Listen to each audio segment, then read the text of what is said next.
som. Para as crianças que permanecem, temos as folhinhas ali aqui no púlpito daquele canto, né? E os pais podem usá-las.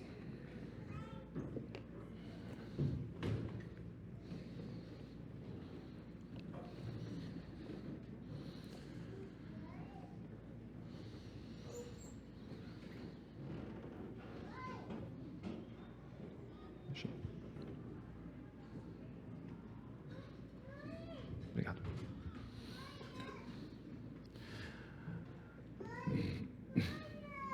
Amém. Glória a Deus. Irmãos, essa manhã estou com um pouco de dor de garganta, então por isso estou com a voz um pouco diferente, me dando umas paradinhas de vez em quando. Então, beba bastante água agora durante a exposição. Mas, como sempre, e é importante que nós lembremos, todos esses domingos que nós estamos aqui juntos, essa misericórdia de Deus que está sobre nós, que permite que isso aconteça. É graça do Senhor, é favor de Deus sobre nós, e nós temos que tanto perceber quanto nos alegrarmos nessas coisas. Como bem lembrou o nosso irmão Felipe, é o primeiro dia da semana. Nós começamos aqui uma semana na força e na alegria do Senhor. E vendo uma carta tão fantástica, revelações de Deus através de Paulo, então que nós possamos realmente absorver, meditar, entender, pedir ao Senhor que nos oriente. Vamos, como de costume, ler o texto novamente, que sempre aquela catequese, né, para nós podermos lembrar do texto que é vida para nós também. Então, vamos repetir aqui a leitura. Carta de Paulo aos Romanos, capítulo 9, verso 19 até o 26.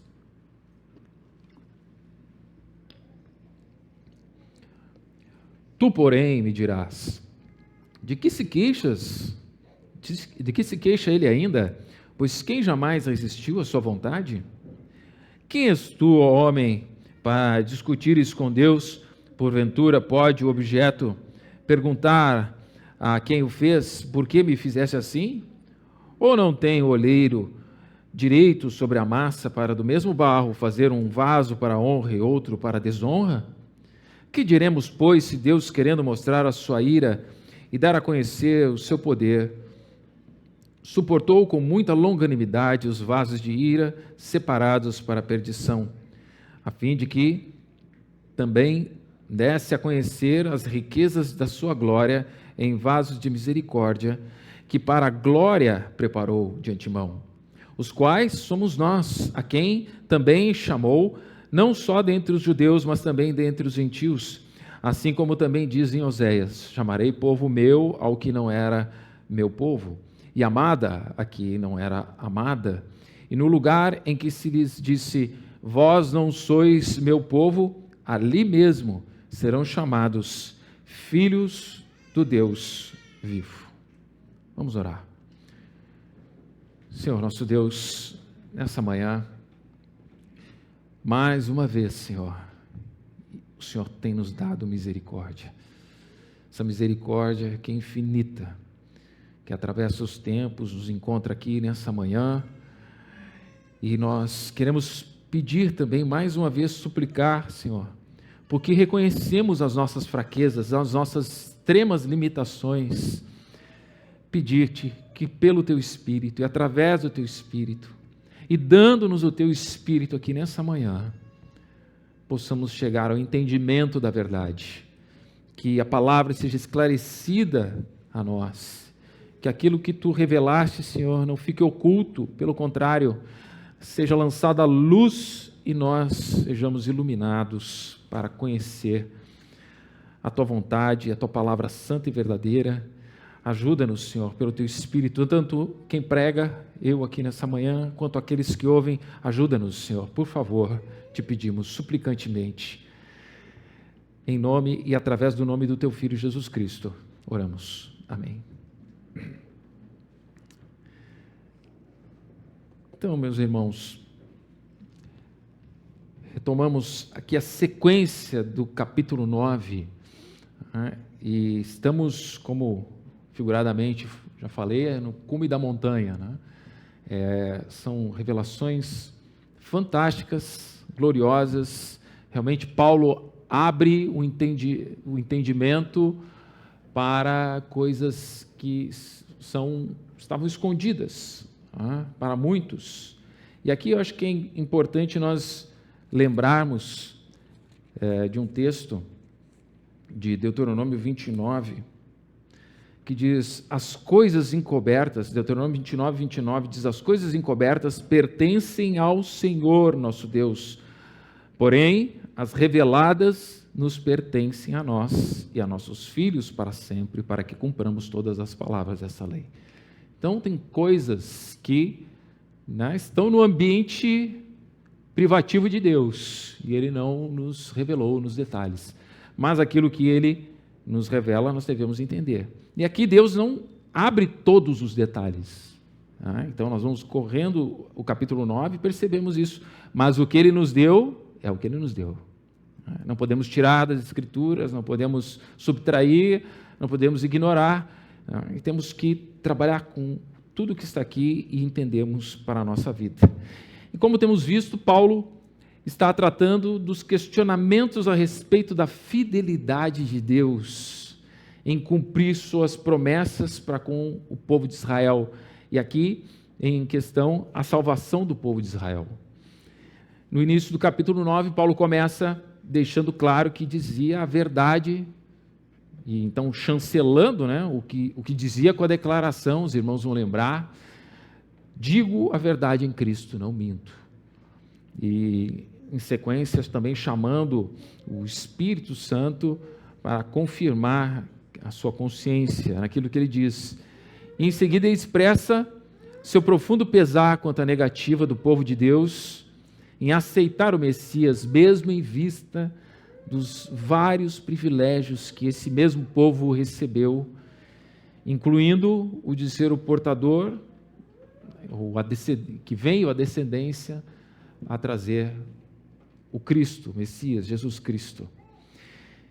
E em sequência, isso primeiramente vimos do verso 1 ao 5, né, do capítulo 9. Em sequência, sabendo Paulo que essas declarações que ele faz ali do verso 1 ao 5 produziriam questionamentos, Paulo se antecipa a esses mesmos questionamentos e propõe pelo menos 3 perguntas em todo o capítulo 9, e aqui eu estou relembrando os irmãos qual é a proposta de Paulo aqui nesse capítulo, os quais essas perguntas ele também responde. Já vimos 2 dessas perguntas, né, das 3. A primeira é, Deus falhou? Deus falhou porque Israel negou o Messias?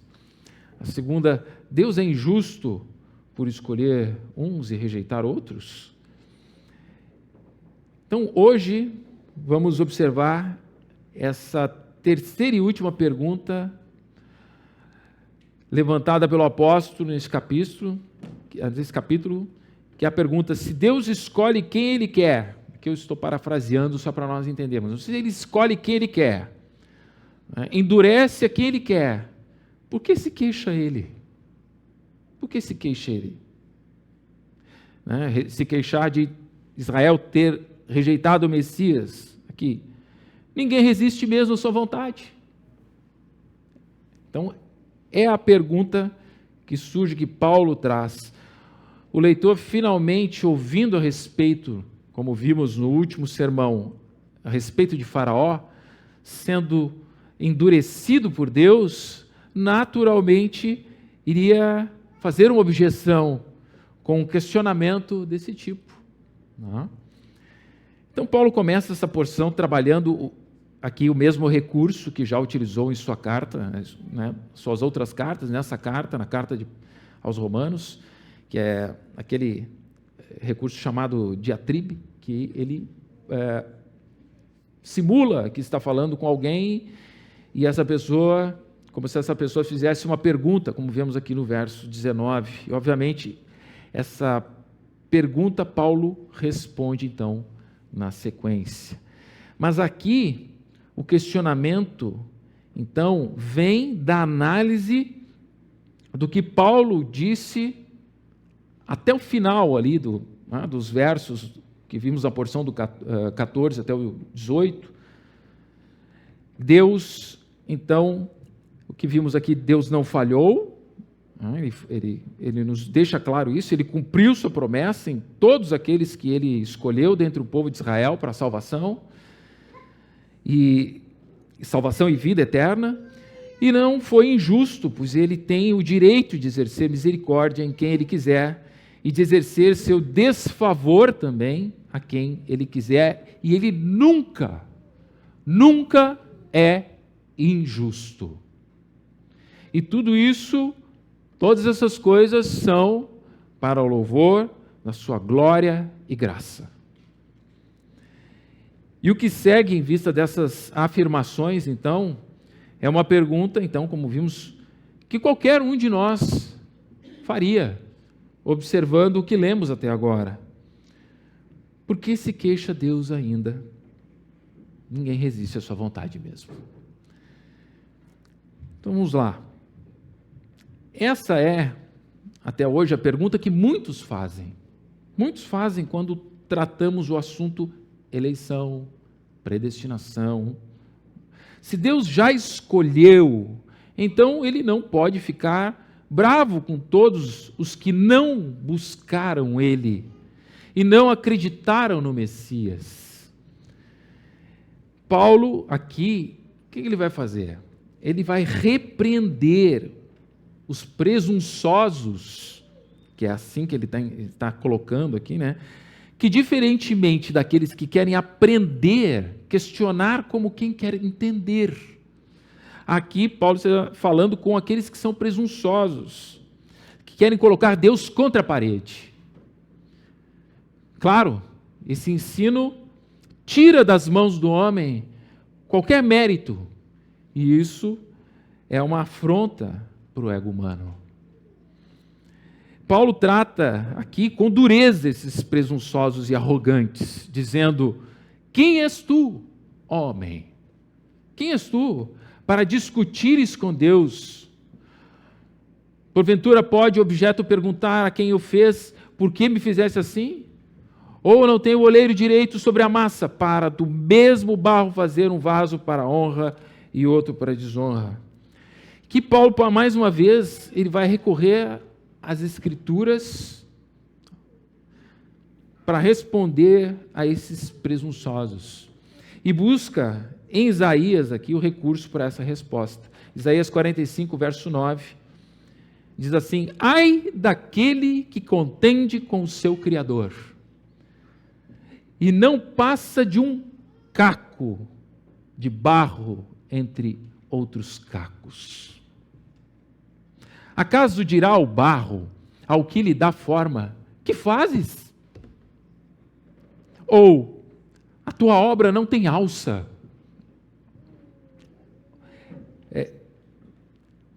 Isaías fala dessa forma, e Deus, falando através de Isaías, faz esse questionamento como perplexidade.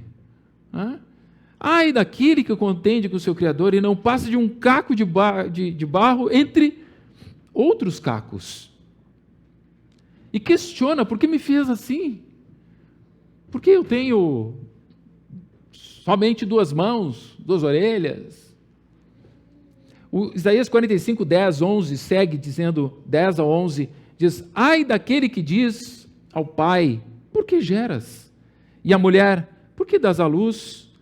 Assim diz o Senhor, o Santo de Israel, aquele que o formou: quereis, acaso, saber as coisas futuras? Quereis dar ordens acerca de meus filhos e acerca das obras de minhas mãos? Eu fiz a terra e criei nela o homem. As minhas mãos estenderam os céus, e a todos os seus exércitos dei as minhas ordens. Olhem como fala o Senhor.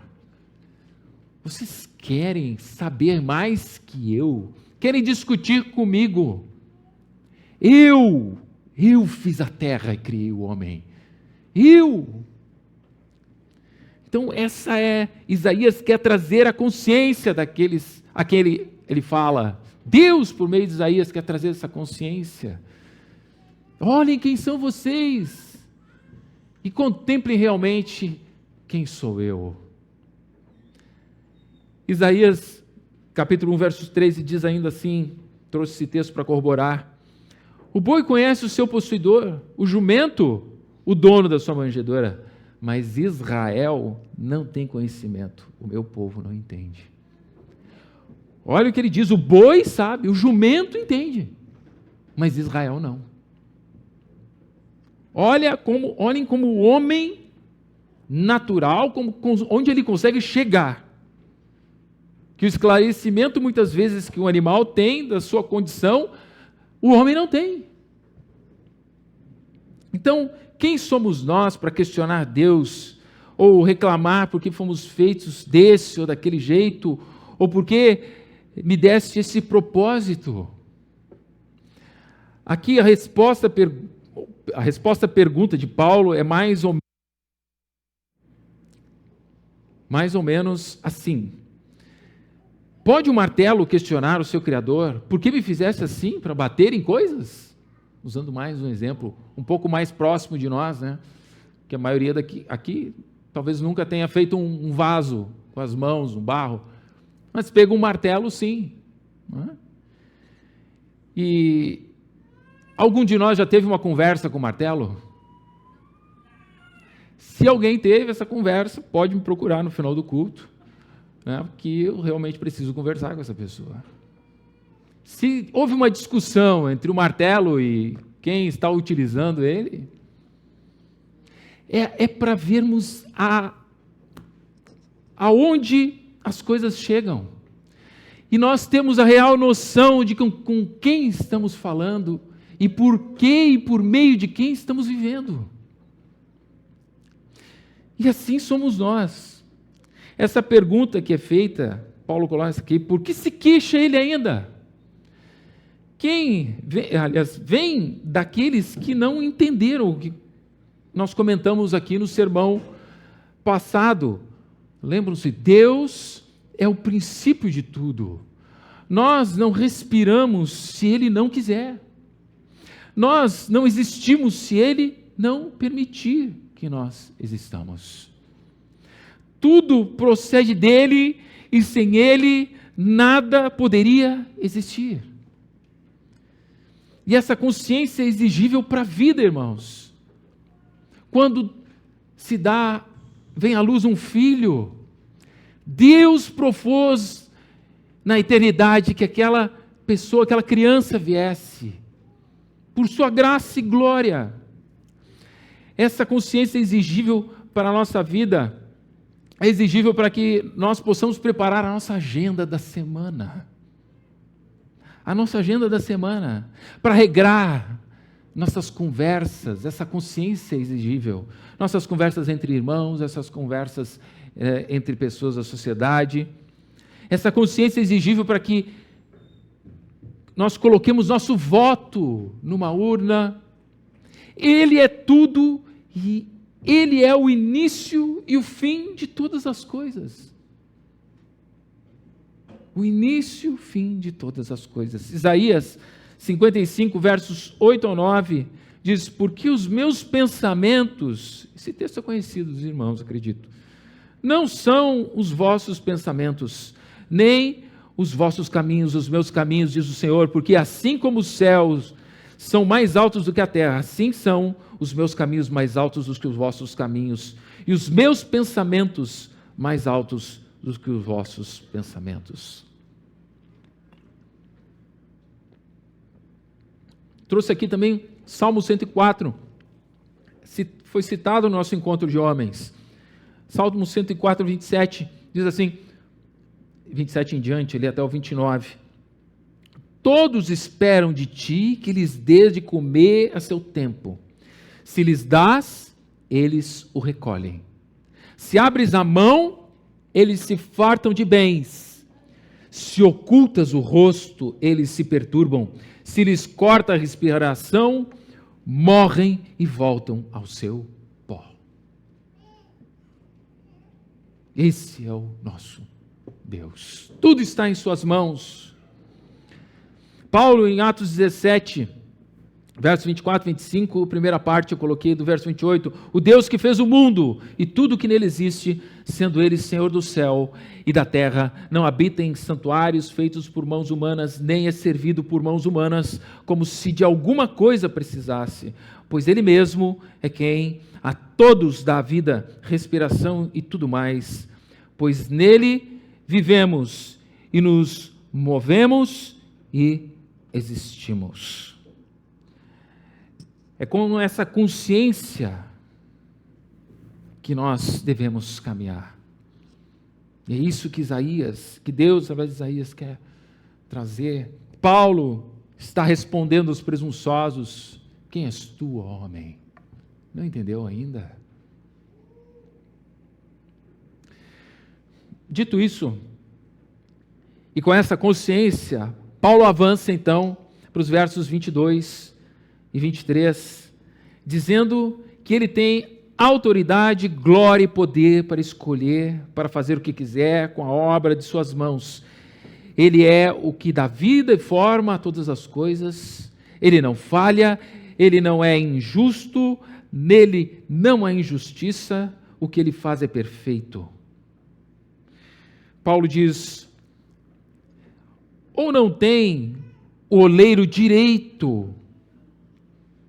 Especificamente, Paulo está dizendo assim: ele é o oleiro, não pode decidir o que fazer com o barro, sendo uns para um propósito e outros para outro? Ele tem o direito de fazer o que quer, como quer, e é isso que Paulo está explicando nesses versos. Isaías 64, verso 8, mas agora, ó Senhor, Tu és nosso Pai, nós somos o barro, e Tu o nosso oleiro, e todos nós, obras das Tuas mãos. Verso 22 e 23, que diremos, pois, se Deus, querendo mostrar sua ira e dar a conhecer o seu poder, suportou com muita longanimidade os vasos de ira preparados para a perdição, a fim de que também desse a conhecer as riquezas da sua glória em vasos de misericórdia, que para a glória preparou de antemão. Então aqui, irmãos, atenção. Percebam que até aqui, Paulo, o que Paulo disse para nós? Paulo compara o Criador com a criação e diz que a criação não pode ditar o que o Criador faz e nem como usará aquilo que criou. É isso que vemos nos versos 20 e 21. Ponto. É isso que ele está dizendo. Nos versos 20 a 21, esses dois versos, Paulo não está dizendo... O que ele não está dizendo nesses versos? Que Deus, de alguma forma, teria produzido alguma coisa dentro desses vasos. Paulo, assim como Isaías, estão mostrando a autonomia de Deus em sua livre graça e vontade para fazer o que quer, como quer. Pegar o barro e designar o seu propósito para cada um deles. Aqui no verso 22 e 23, Paulo explica a relação que Deus tem com esses vasos. Observe que Deus tem que suportar os vasos preparados para a ira e perdição e ainda mostrar o seu exercer de longo ânimo ou longanimidade, ser longânimo com estes. Então Deus, ao produzir o vaso aqui, não coloca, não infunde, não coloca mal neles, não coloca pecado nesses vasos, mas eles mesmos, os vasos, farão por merecer a ira que Deus sobre eles lança ou lançará. Deus não intervém, isso é muito importante, na vontade natural destes homens e mulheres. E nós já falamos sobre esse assunto nos outros textos, queria deixar essa questão sempre clara, e aqui não é diferente, porque talvez pareça diferente. Esses versículos não pretendem identificar a origem do mal, como que dizendo assim, então Deus criou o mal naqueles que Ele designou para a desonra?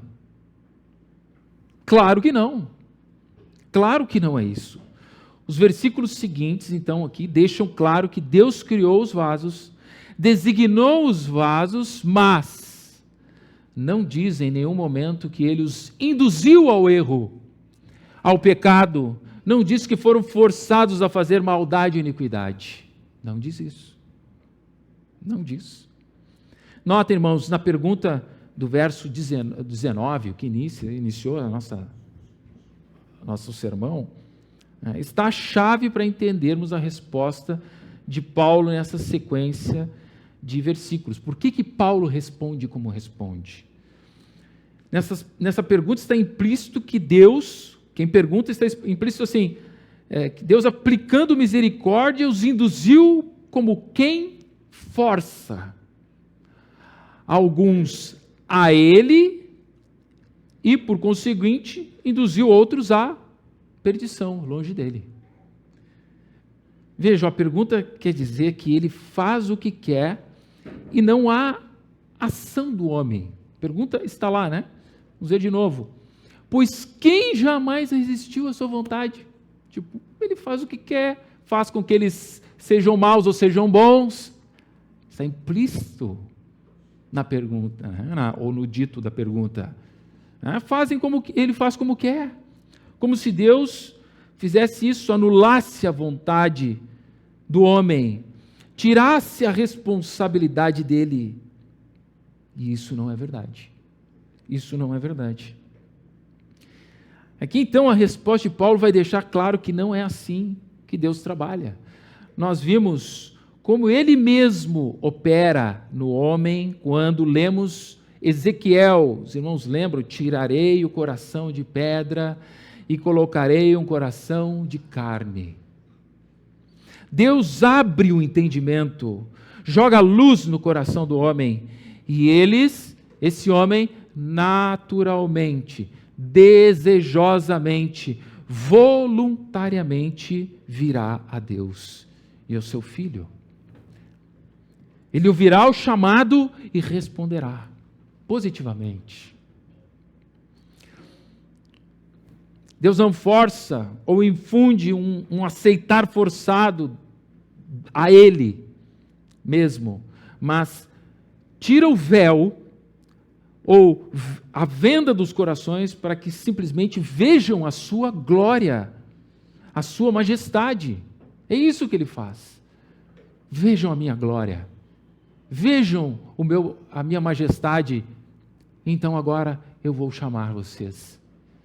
E eles vêm.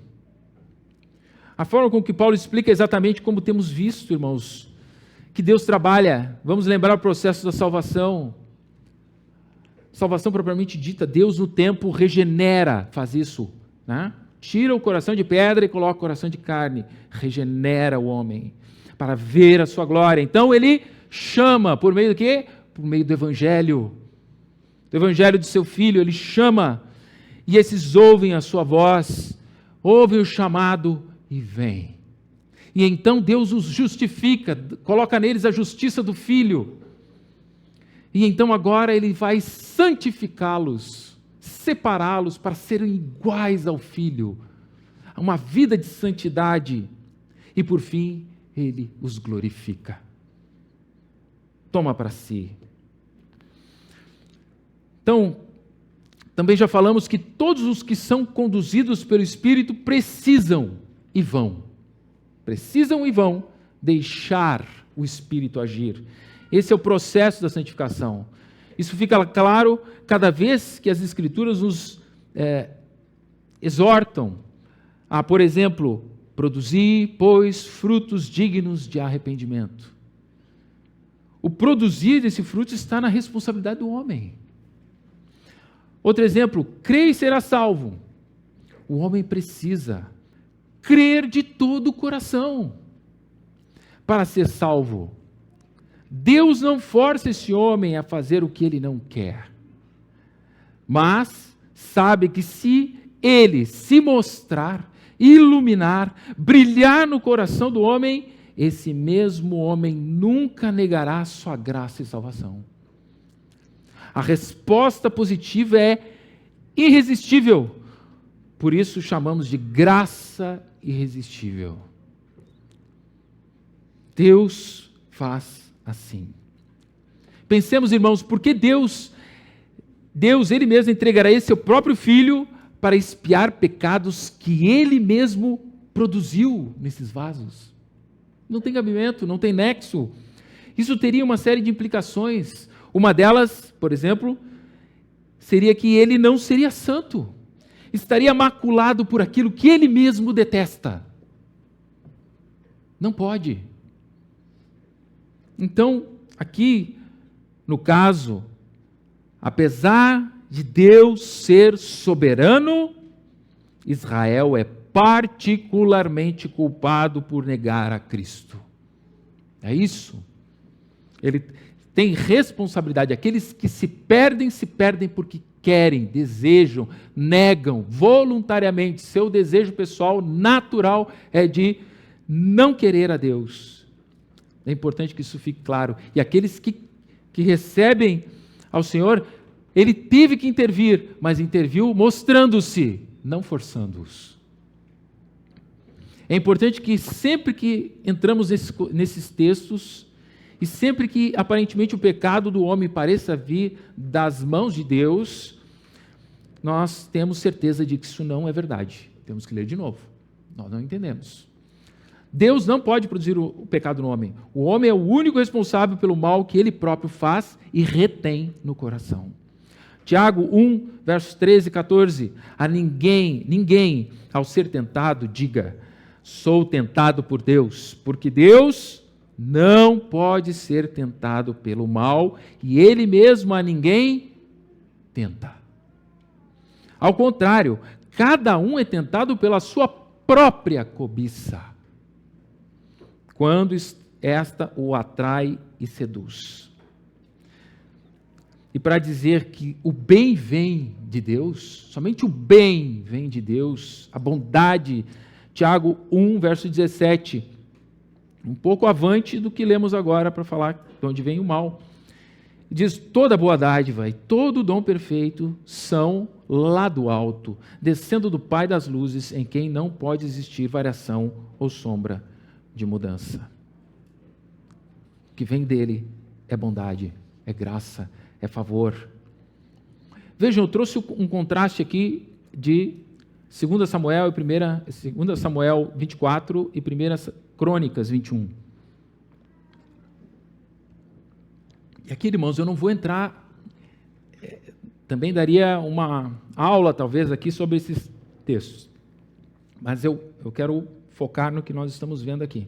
2 Samuel 24, 1, diz assim: tornou a ira de quem? Do Senhor a acender-se contra os israelitas. E ele quem? O Senhor incitou a Davi contra eles, dizendo: vai, levanta o censo de Israel e de Judá. Ok?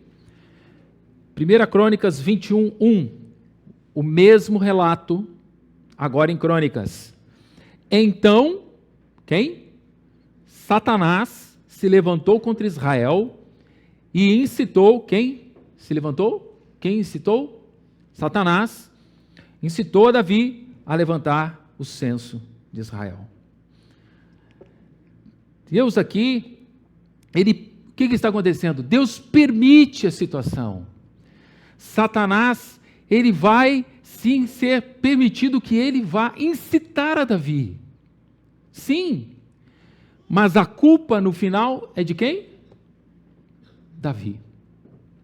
Davi, se os irmãos lerem esse texto, Davi vai ser culpado por ter aceitado o incitar de Satanás no seu coração e feito o que ele não deveria fazer, e ele vai ter que escolher entre três punições, escolher uma delas, porque o pecado foi cometido por ele. Por ele. O mal, fim último aqui, né? A culpa, a responsabilidade é dele. Deus permite, Satanás estar indo em operação e o homem cede no coração. Cede no coração ao mal. Esse é o ponto. Ele usa também, aproveitando o texto, Satanás para castigar os pecadores, para refinar os santos, para disciplinar pessoas da igreja, para purificar ainda mais os crentes obedientes. E ele nunca é injusto, porque nós não merecemos nada, e pelo contrário, cada pecado nosso nos levaria a uma ruína nova todos os dias. Provérbios 16, 4, o Senhor fez todas as coisas para determinados fins, e até o perverso para o dia da calamidade. Então, o resumo dos versos 20 ao 23, é que nós não temos o direito de questionar Deus arrogantemente, como quem quer dizer a Deus o que fazer e como fazer. Mas Deus é soberano, livre, e Ele sim tem o direito de fazer o que quer com tudo o que Ele cria. Que Ele demonstra sua ira, poder, misericórdia e glória. É isso que Paulo nos diz aqui.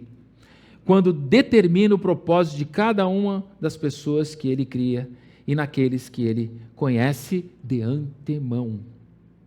Ele nunca erra, Ele nunca é injusto, e Ele não produz pecado no homem, mas o homem produz sua própria ruína e perdição. Então os versos 24 que se seguem, 25 e 26, dizem assim, os quais, Paulo vai utilizar aqui, antes de ler até, mas veja que o 23, ele termina, ele diz assim, a fim de que também desse a conhecer as riquezas da sua glória em vasos de misericórdia, que para a glória preparou de antemão. E agora a ligação desse final com esses três próximos versos. Riqueza da sua glória, deu a conhecer as riquezas da sua glória em vasos que Ele preparou de antemão. Lembram-se dessa palavra, irmãos, do capítulo 8, verso 29, que ele diz, portanto, aos que de antemão conheceu, os de antemão conheceu. Essa palavra conheceu, nós vimos lá atrás, eu só quero relembrar os irmãos antes de seguir aqui, nós vimos que é o mesmo conheceu de Mateus 1, 25, que fala ali do relacionamento de José com Maria, os pais de Jesus. Contudo, diz lá no versículo de Mateus, contudo não a conheceu enquanto ela não deu à luz um filho a quem pôs o nome de Jesus. Se conheceu, está falando do ato sexual, está falando da intimidade, do relacionamento íntimo, que é o que Deus tem com esses que de antemão Ele chamou, preparou para a glória. Para a glória. Veja o que Paulo diz aqui no verso 24. Quem são esses que Deus conheceu de antemão para mostrar as riquezas de sua glória? Quem são esses vasos? Somos nós. Os quais somos nós. Veja o detalhe, ele continua então aqui, ainda nesse verso 24, os quais somos nós, a quem também chamou. Chamou. Aqui está deixando claro que Deus prepara os vasos, mas precisa chamá-los no tempo. Não forçá-los, não retirar sua vontade de forma agressiva, coercitiva, fazê-los desejar o filho forçadamente. Não, Ele chama. Ele chama. Ele vai no tempo iluminar o entendimento e vai soprar, vai dizer com a sua voz: filho, vem, vem. E nós vamos ouvir a voz e vamos dizer: sim, Senhor, louvado seja o teu nome, bendito Senhor, nosso Deus, sim, eu vou, meu coração se alegra em ti, meu Salvador, pois com poder tem feito grandes coisas, e com misericórdia demonstrado amor. É isso, Ele chama, veja que os vasos para misericórdia não são forçados, eles são chamados de uma forma compassiva, benigna. Então, gloriosamente, Paulo diz, não só entre os judeus, mas também entre os gentios. Realmente, não somente os judeus, mas também nós, os gentios. Isso Paulo confirma, então, aqui, nesse contexto, quando ele diz, os quais somos nós. Os nós somos os judeus e os gentios. Não só um, mas estes também. E mais uma vez o apóstolo termina essas afirmações confirmando-as com nada mais, nada menos que as Escrituras. Paulo vasculha a voz de Deus no tempo e aplica com sabedoria celestial, elevada, suprema, para chancelar e confirmar a chamada dos judeus. Ele usa Oséias, dizendo aqui, primeiro no verso 25, ele usa Oséias, capítulo 2, verso 3, quando ele diz aqui, Paulo, assim como também diz em Oséias, chamarei povo meu ao que não era meu povo, e amada a que não era amada. Nesse verso ele chama Oséias 2, verso 3, semearei Israel para mim na terra e compadecer-me-ei da desfavorecida. E a não meu povo direi, tu és o meu povo. Ele dirá, tu és o meu Deus.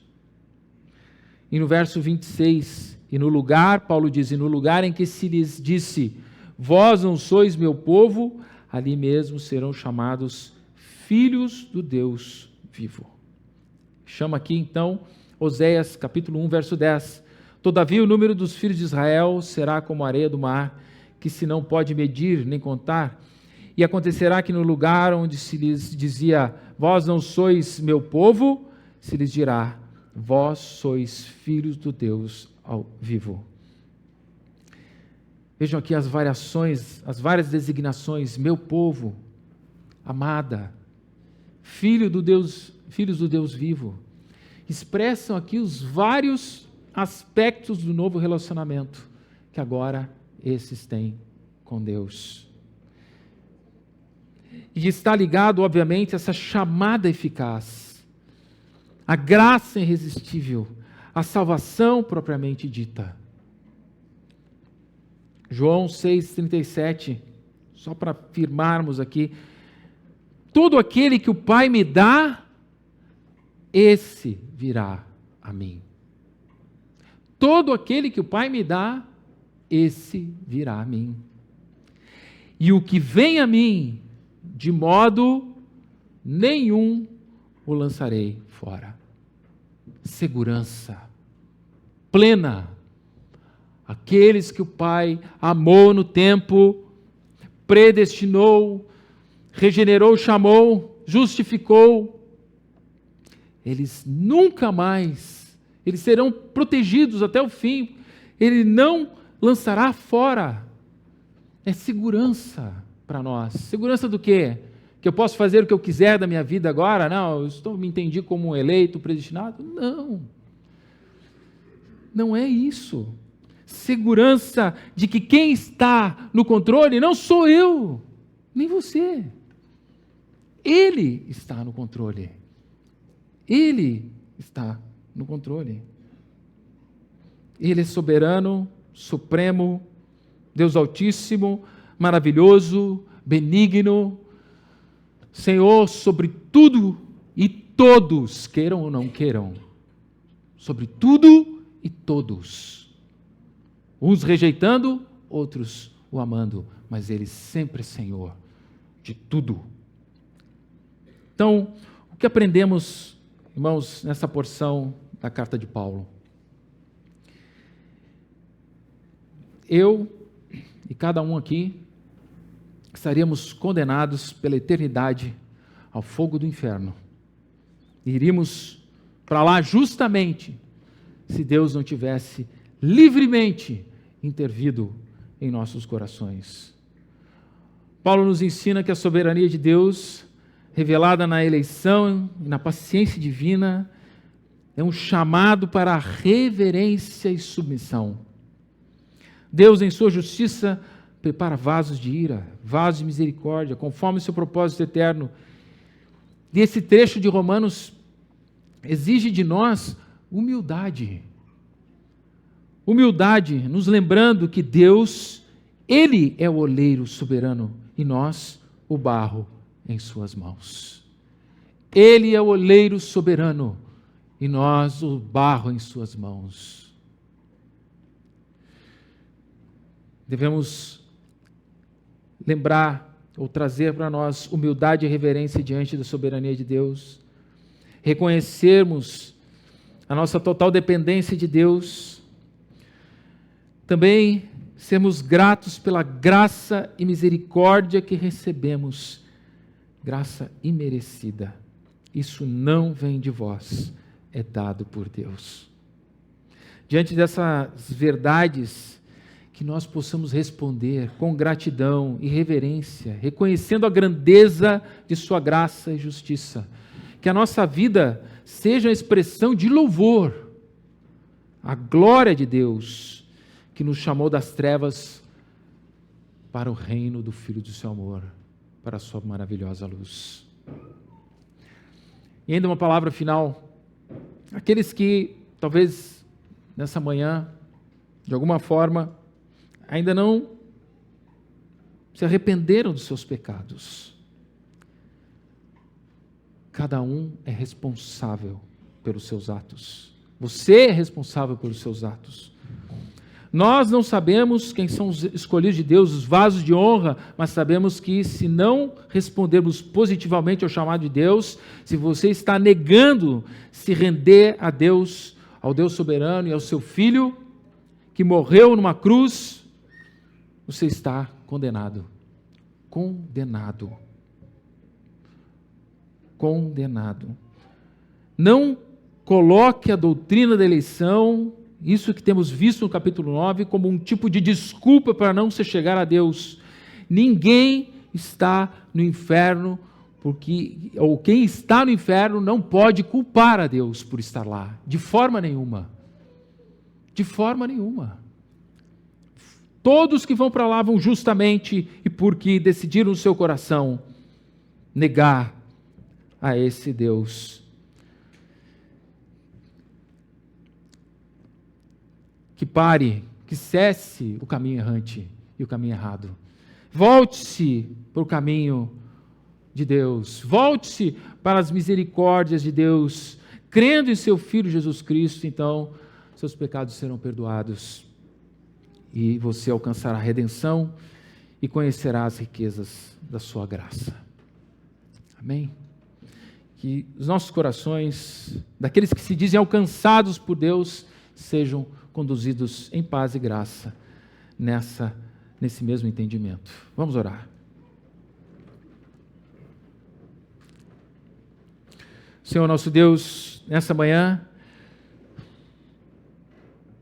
olhamos mais uma vez para a Tua glória, soberana glória, a Tua bondade, a Tua justiça, Senhor. Deus justíssimo, justo, muito justo. Senhor,